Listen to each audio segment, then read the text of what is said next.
오늘 우리에게 주시는 하나님의 말씀은 시편 23편 말씀입니다. 시편 23편 1절부터 6절까지 말씀, 구약성경 818페이지에 있습니다. 교독하겠습니다. 여호와는 나의 목자시니 내게 부족함이 없으리로다. 그가 나를 푸른 들밭에 누이시며 쉴만한 물가로 인도하시는도다. 내 영혼을 소생시키시고 자기 이름을 위하여 의의 길로 인도하시는도다. 내가 사망의 음침한 골짜기 오르는지라도 해를 돌아보지 않을 것은 주께서 나와 함께 하심이라. 주의 지팡이가 내가 나를 위하시나이다. 주께서 내 원수의 목전에서 내게 상을 차려 주시고 기름을 내 머리에 부으셨으니 내 잔이 넘치나이다. 내 평생의 선하심과 인자하심이 반드시 나를 따르리니 내가 여호와의 집에 영원히 살리로다. 아멘. 2022년도 새해가 시작되었습니다. 새해 복 많이 받으십시오. 새해에도 우리 하나님 베푸시는 하늘 축복 가득하시기를 간절히 소원합니다. 시편 23편은 너무나 잘 알려진 다윗의 시입니다. 여러분 너무 많이 들어보셨죠?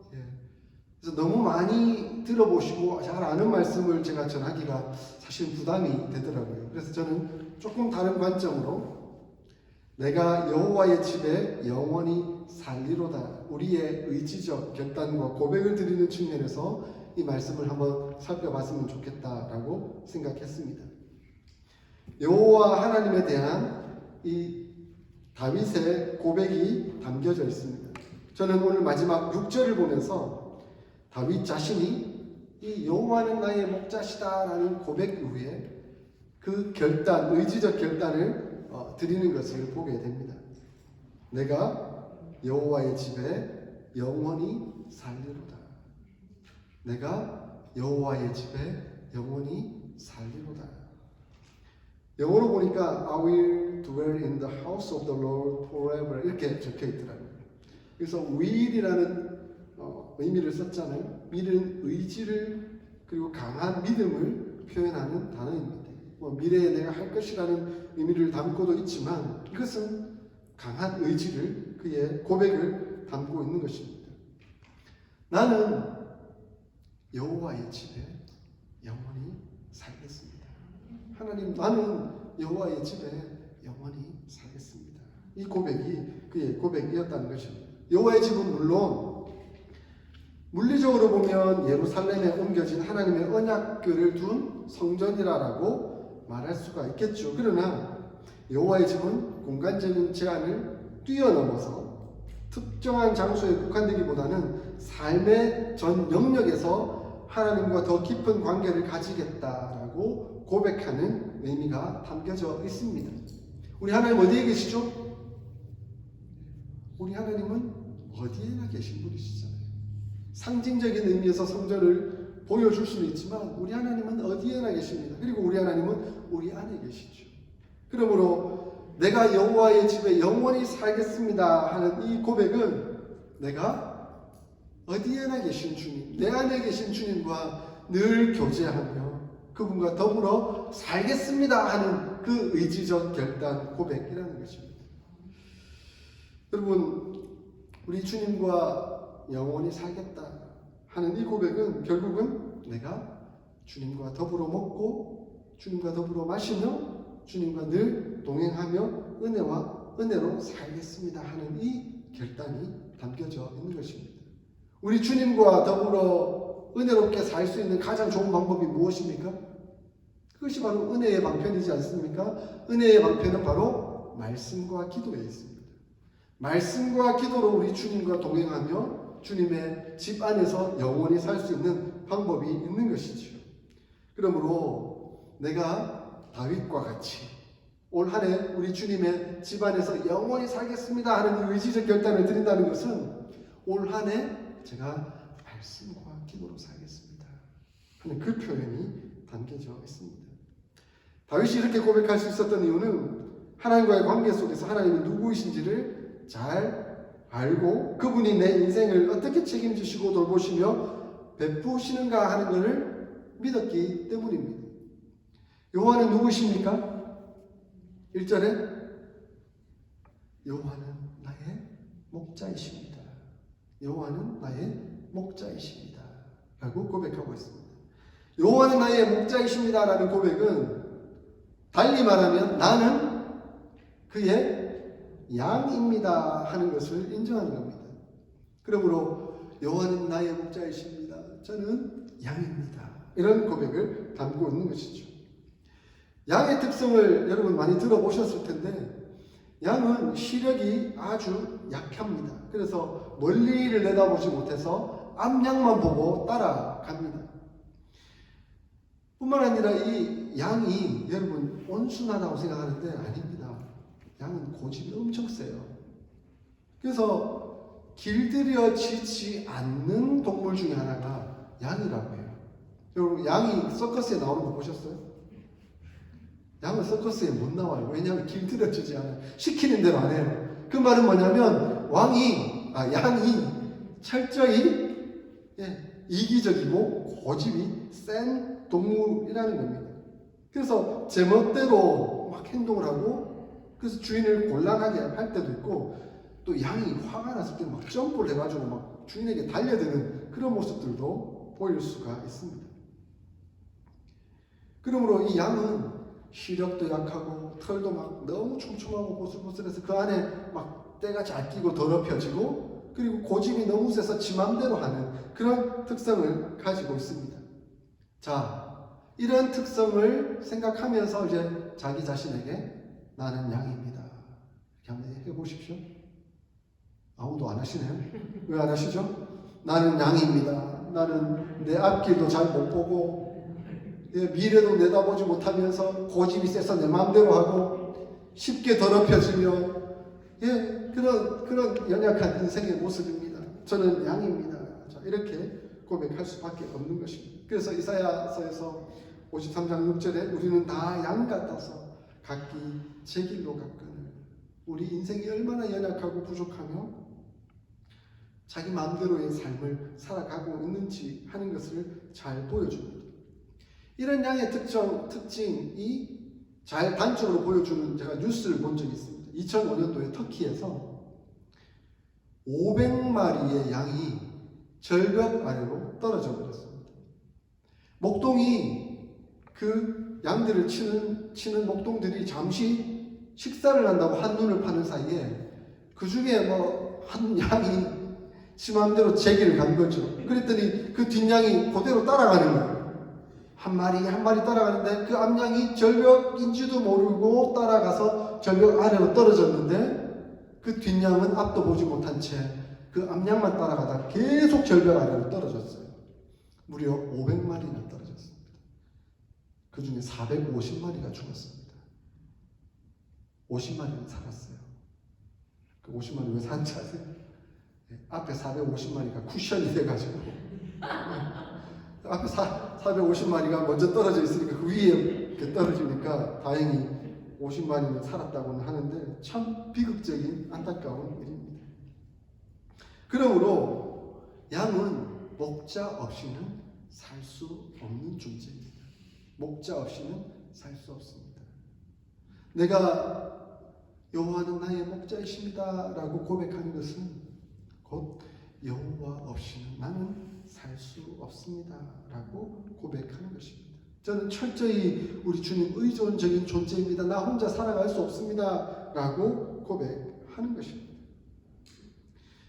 인간이 가끔은 보면 똑똑한 척, 자기 마음대로 살 수 있는 척, 자기 뜻대로 살 수 있는 척 그렇게 척척하면서 살아가는 듯 보이긴 하지만 진짜 어리석기 짝이 없어요. 진짜 양과 똑같은 한 척도 내다보지 못하잖아요. 그리고 무리를 이루어서 남이 가는 대로 따라가 살아가야 된다고 생각을 하는 거예요. 그래서 한국도 마찬가지고 미국도 마찬가지고 누가 뭐 하나 유행하는 거 좋은 거 입었다고 와 좋은 예쁘네 하면서 자기도 따라 입어야 되는 거죠.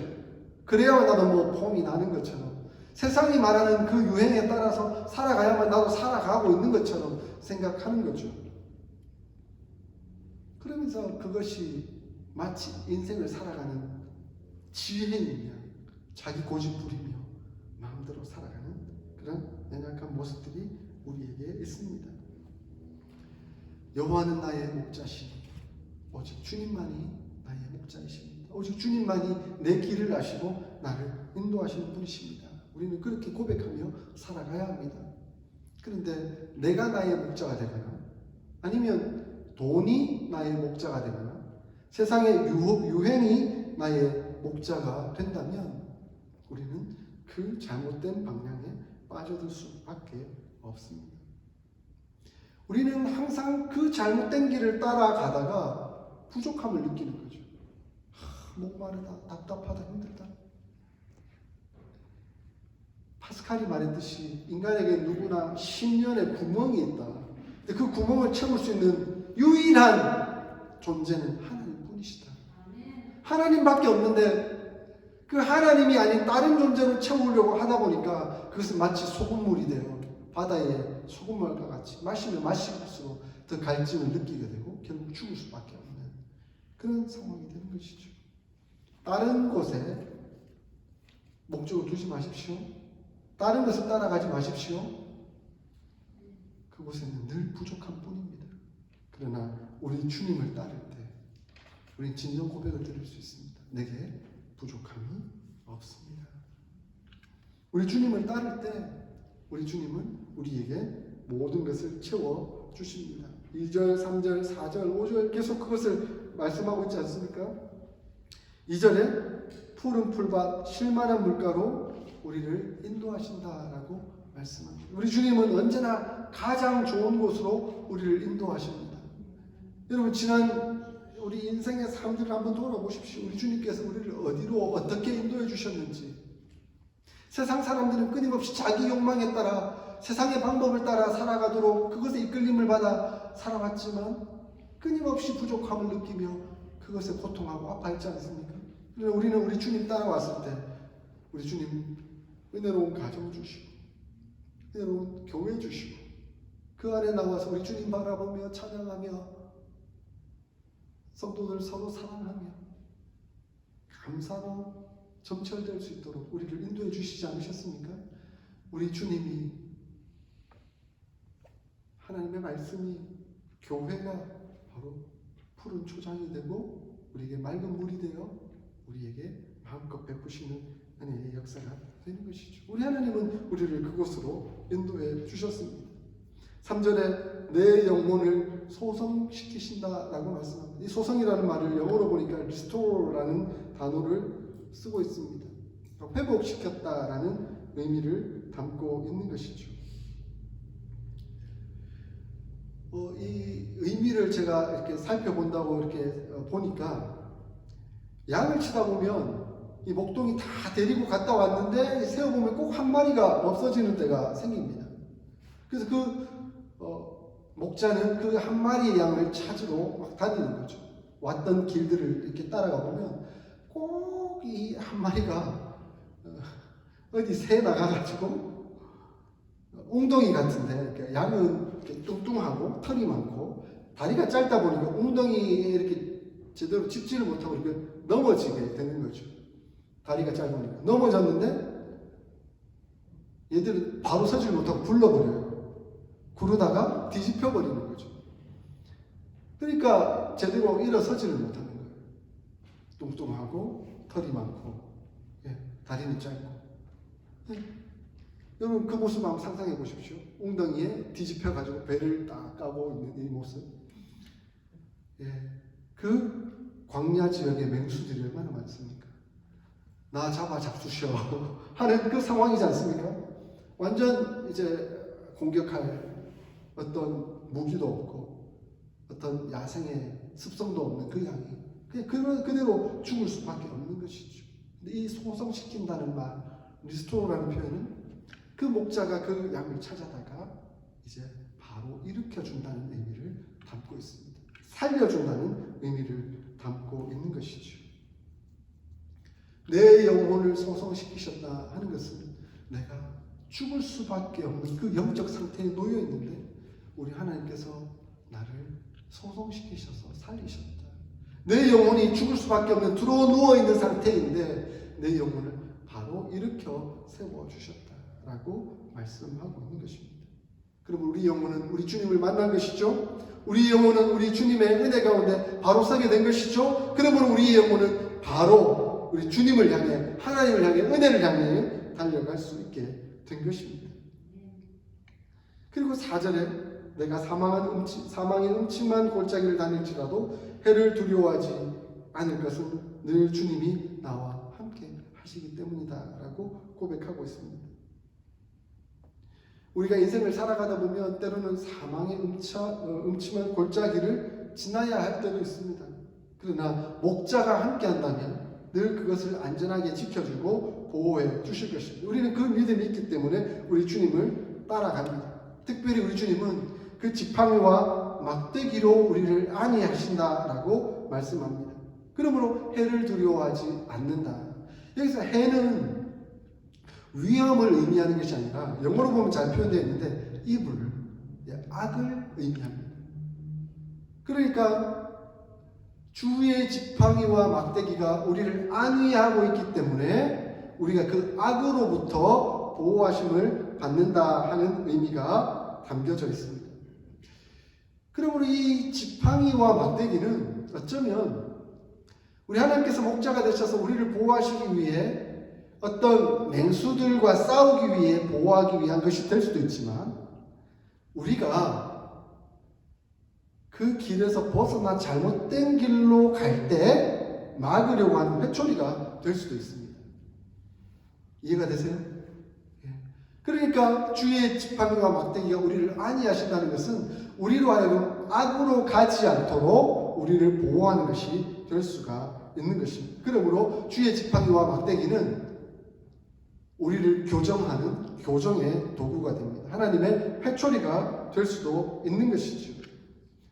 사랑하는 성도 여러분, 우리가 세상을 살아가다 보면 유혹을 얼마나 많이 받습니까? 세상적인 방법, 세상적인 어떤 것들에 마음을 빼앗겨서 홀라당 넘어가 버리는 그런 상황을 경험하지 않습니까? 그때 하나님은 우리에게 교훈하십니다. 가장 우선적으로는 말씀의 회초리를 드시죠.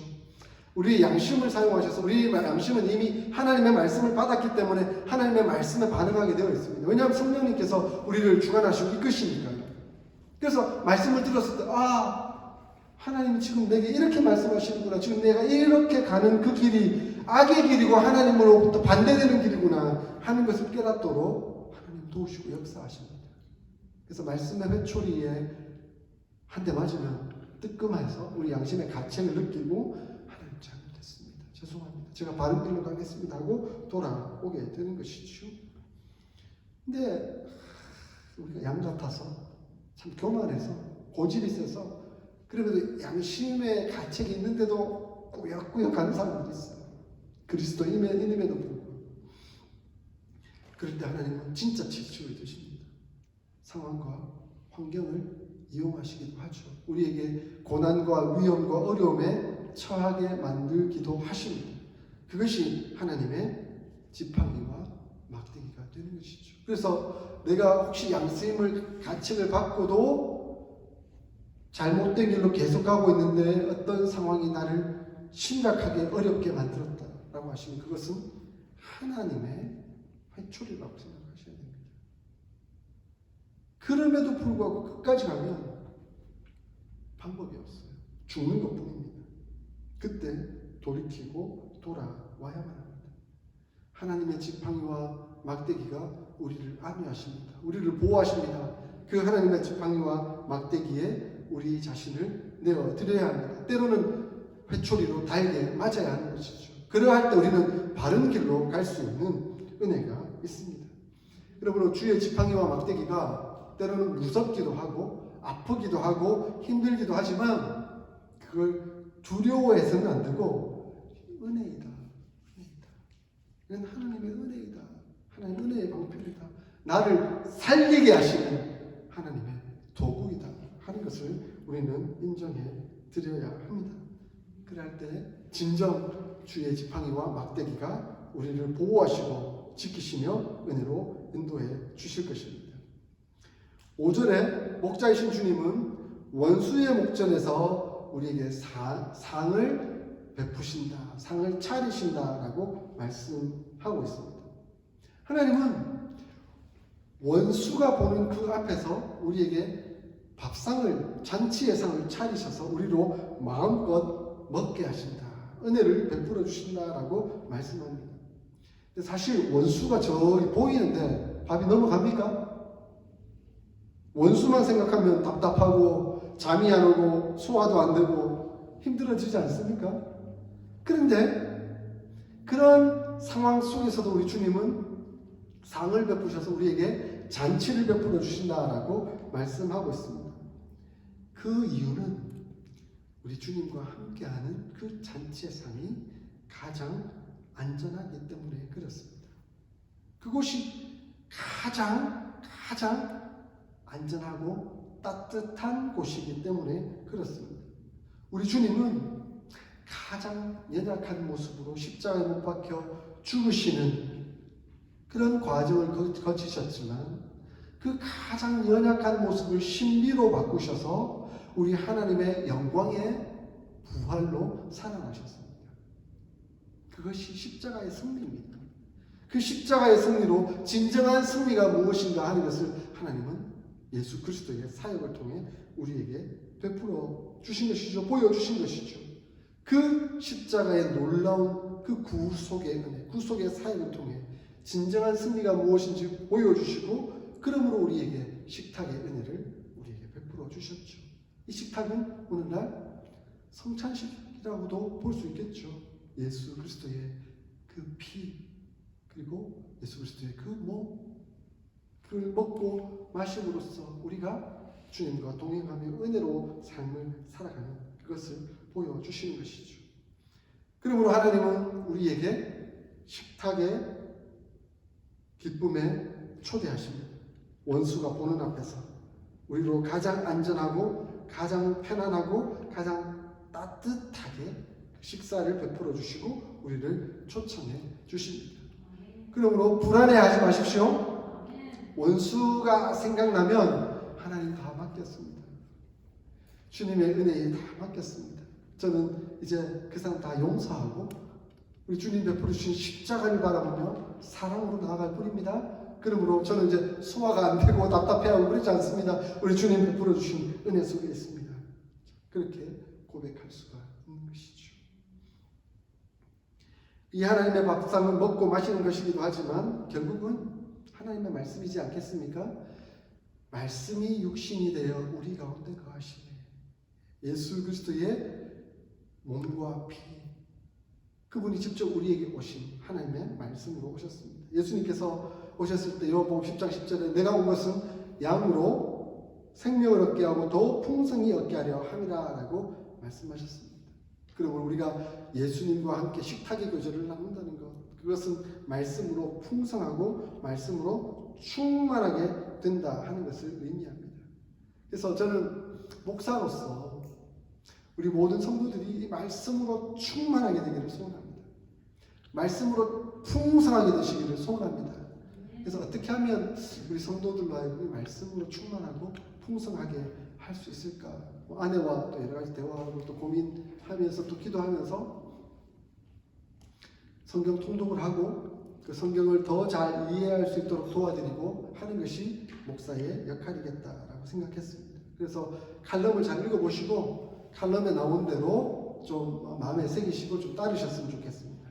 그래서 이번 주일부터 오늘 원래 어제 1월 1일부터 창세기 1장부터 3장까지 읽고 오늘 4장부터 7장까지 읽어야 되는데 어제는 지나갔기 때문에 1장부터 7장까지 오늘 읽으시면 이제 앞으로 주보를 매주 보시면서 쭉 따라오시면 올 연말에는 본사님 아이고 이 목사님 큰 거 지금 자꾸 얘기하시는 이렇게 생각하지 마시고 함께 동참해가지고 한번 우리 성경 일독을 하고 그리고 매일 이렇게 동그라미를 치다 보면 이게 사람이 승부욕이 있어요. 그러니까 이 거룩한 승부욕이랄까요? 오늘 동그라미 쳐야지 하는 마음에 끝까지 하는 거죠.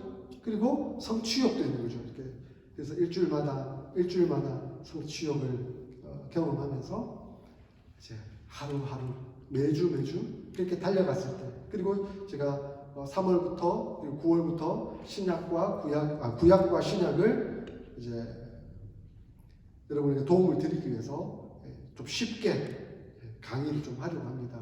그래서 그 강의를 통해 우리가 말씀을 더 잘 이해하고 또 말씀을 읽어나가며 말씀으로 충만해질 수 있는 그런 계기를 삼았으면 좋겠습니다. 그러므로 주의 말씀이 우리 가운데 충만하게 될 것입니다. 우리 주님은 목자가 되셔서 그 양의 머리에 기름을 부으십니다. 5절에 그것을 말씀하고 있죠. 양은 목욕을 할 수가 없어요. 이 양털이 너무 촘촘하고 그리고 많아가지고, 그래서 양을 깨끗하게 할 수 있는 방법은 털을 깎는 거죠. 딱 깎아내 버리는 겁니다. 이 양의 털이 워낙 촘촘하고 많고 그 안에 이렇게 쉽게 이 오물들이 끼다 보니까 해충들이 막 달려듭니다. 그 해충들이 달려들면 양은 고통을 당하는 것이죠. 근데 더 큰 어려움은 뭐냐면 그 해충들이 이 양의 코에 들어가서 점막에다가 알을 까면 심각한 상황이 된답니다. 그래서 그 해충들이 알을 까면 그 알이 안에서 부화가 되고 자칫 잘못해서 뇌로 들어가면 이 양이 온전치 못한 상태에 빠져들게 됩니다. 그래서 가끔은 양도 미친 양을 보게 되잖아요. 막 날뛰고 막 정신없어 막 어디가 들어봤고 막 그런 경우가 가끔은 이런 해충들이 머릿속에 들어가서 뇌를 갉아먹는 그런 상황 때문이라고 합니다. 그래서 양을 병들게 하는 것이죠. 이런 해충들. 그래서 그것을 방지하기 위해서 목자가 하는 일이 양의 머리에 기름을 붓는 겁니다. 이것은 곧 해충을 쫓아내기 위한 방법인 것이죠. 이것은 곧 주의 지팡이와 막대기처럼 우리를 보호하는 방편이 되는 것입니다. 하나님은 우리로 성령으로 기름 부어 주셨습니다. 성령의 기름 부음을 받았다는 것은 우리가 성령 하나님으로 동행하는 것이고 성령 하나님께서 우리를 이끄시고 인도하시는 은혜가 있다는 겁니다. 우리가 성령 하나님을 따르며 순종하며 살아갈 때 우리는 위험에 처하지 않습니다. 악으로부터 보호하심을 받습니다. 그러므로 우리는 양에게 해충을 보호하듯이 양을 해충에게서 보호하듯이 하나님 우리를 성령으로 말미암아 악에서 보호하십니다. 성령 충만한 사람은 그 악으로부터 보호가 되는 것이죠. 우리는 성령 충만한 사람들이지 않습니까? 네, 소원합니다. 그렇게 고백을 드리면서 성령 충만의 방법 말씀과 기도이지 않습니까? 말씀과 기도로 늘 은혜 가운데 살아가는 것입니다. 이러한 은혜를 입은 사람이라고 한다면 주님과 더욱 동행하기 위하여 의지적 결단을 드립니다. 성령께서 우리 마음에 요청하시는 거죠. 너는 여호와의 집에 살아야 한다. 너는 주님과 동행해야 한다.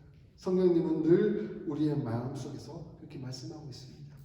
그러면 우리는 동일하게 다윗처럼 내가 여호와의 집에 영원히 살겠습니다. 내가 여호와의 집에 영원히 살겠습니다. 그렇게 고백해야 하는 겁니다. 그렇게 의지적 결단을 드려야 하는 것이죠. 다윗은 과거 40년의 이스라엘 백성들이 출애굽하여 광야했던 생활을 것을 잘 알고 있었을 것입니다. 뿐만 아니라 자기가 직접 그 광야에서 사울의 그 시기와 질투, 죽이려고 하는 그 상황에서 쫓기며 겪는 아픔을 겪었습니다. 그런 상황 속에서 우리 주님께서 자기를 어떻게 인도하셨는지, 주님께서 진정한 목자가 되셨는지 하는 것을 확인할 수가 있었습니다. 그렇기에 그는 그런 어려움과 힘든 과정을 다 겪어오면서도 내게는 부족함이 없었습니다. 라고 고백할 수 있었던 겁니다. 사실 생각해보면 부족한 것들이 많지 않았을까? 광야에서 힘들지 않았을까요?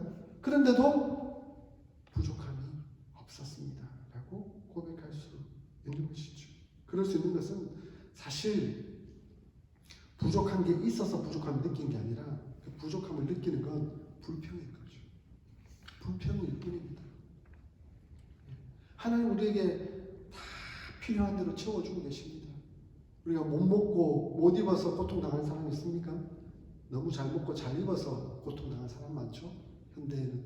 그래서 질병이 오는 거잖아요. 그러면 우리에게 사실은 부족함이 없어요. 그런데 남들과 비교하면서 세상적 방식을 따르면서 그것이 목자인 양 그것을 바라보다 보니까 불평불만이 생기는 거죠. 그것이 부족함이 되어버리는 겁니다. 양은 불안하면 눕지를 못한대요. 그래서 계속 피곤한 채로 서 있는데요.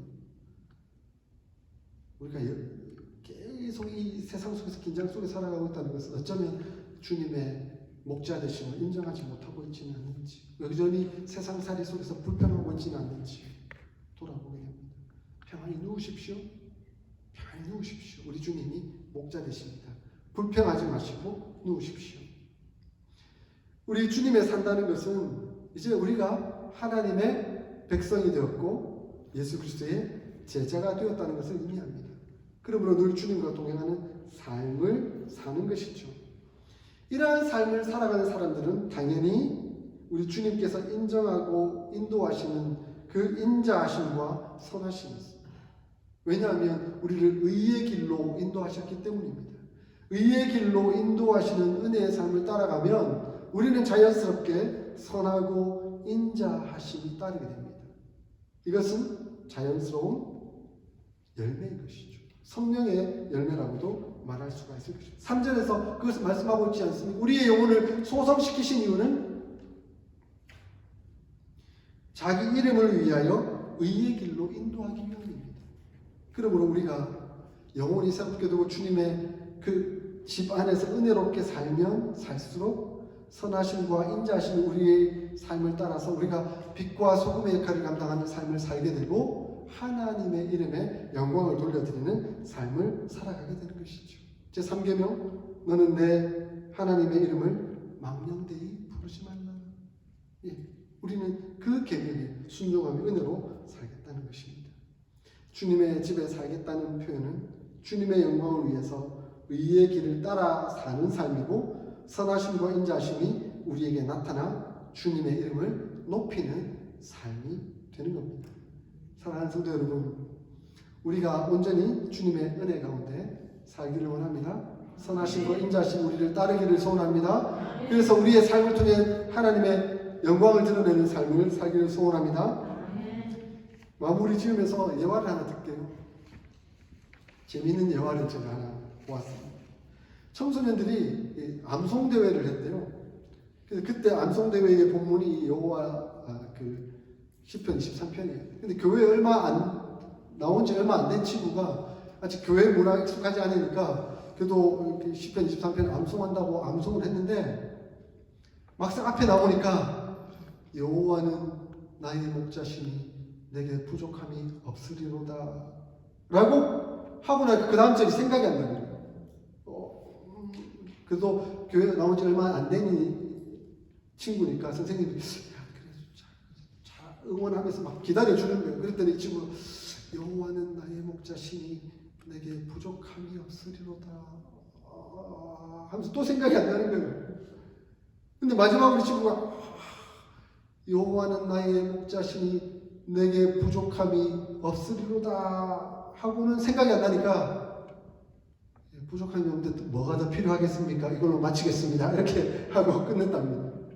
딱 맞는 말이죠. 여호와는 나의 목자시고 내가 부족함이 없는데 더 이상 뭐가 필요합니까? 더 이상 무엇을 구하시겠습니까? 여호와께서 나의 목자가 되어주시는 그것이 모든 것입니다. 그러므로 예수님을 가진 사람은 모든 것을 가진 사람이지만 세상의 모든 것을 가졌다고 생각하는데 예수님이 없는 사람은 결국 아무것도 없는 사람입니다. 우리는 그 믿음을 가진 사람들입니다. 여호와의 집에 영원히 거하며 하나님의 인도하심을 받는 저와 여러분들이 다 될 수 있기를 주의 이름으로 축원드립니다. 아멘.